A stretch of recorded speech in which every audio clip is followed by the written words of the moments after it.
সীমান্তবর্তী এলাকায় কৃষকদের সুবিধার্থে এবার কৃষাণ কমিউনিটি সেন্টার তৈরি করা হলো। মুর্শিদাবাদের ৭৩ নং বিএসএফ ব্যাটালিয়নের রাজানগর ফরওয়ার্ড এলাকায় ভারত বাংলাদেশ সীমান্তের 0 পয়েন্টে সিভিক অ্যাকশন প্রোগ্রাম করা হয়।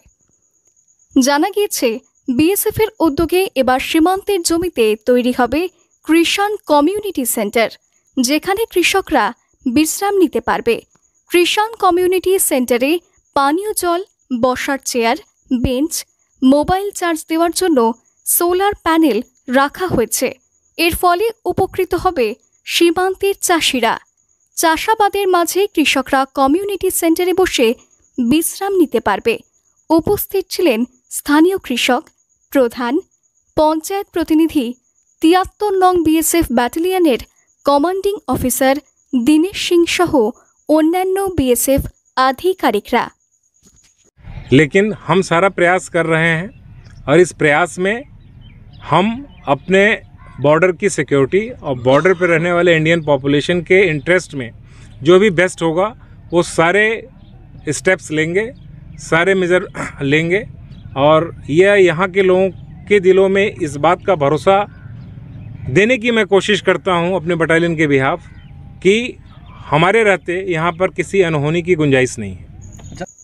বাংলাদেশে যখন অস্থির পরিস্থিতি, ঠিক তখন মুর্শিদাবাদের রাজানগর, কাকমারি, জলঙ্গি, রানীনগর সীমান্তে 0 পয়েন্ট অর্থাৎ লাইন অফ অ্যাকচুয়াল কন্ট্রোলে আনুষ্ঠানিকভাবে বিএসএফ জওয়ানদের মোতায়েন করা হচ্ছে।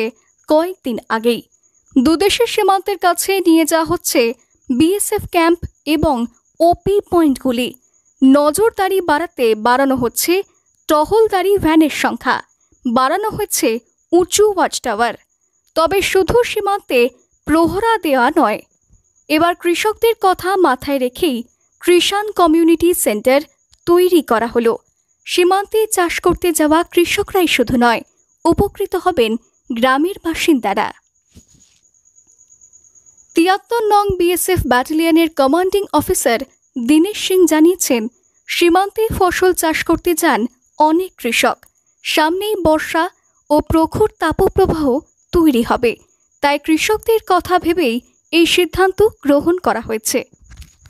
খুব ভালো সুবিধা হচ্ছে আমাদের। এখন আমাদের খেতিতে এখন খুব সুন্দর আবাদ হচ্ছে, ফসল হচ্ছে। এবং বিএসএফ যে আশ্বাস দিল আমাদেরকে, জায়গা জায়গা ঘর করে দেবে বিশ্রামের, এবং বর্ডারে এসে আমরা বসে জল সেবা করতে পারবো এবং ঘরে বসে বিশ্রাম নিতে পারবো। বহু সুবিধা দেবে এবং কৃষকদের সাহায্য করবে, সব রকম বললো। এখন দেখা যাক কী হয়। আচ্ছা, ফসল কেমন হয়েছে মাঠে? এবার আমাদের মোটামুটি 50 বছর থেকে এগুলো সব বাংলাদেশ দখল করেছিল এবং বাংলাদেশে গরু ছাগল দিয়ে সব খাবিয়ে দিত ফসল।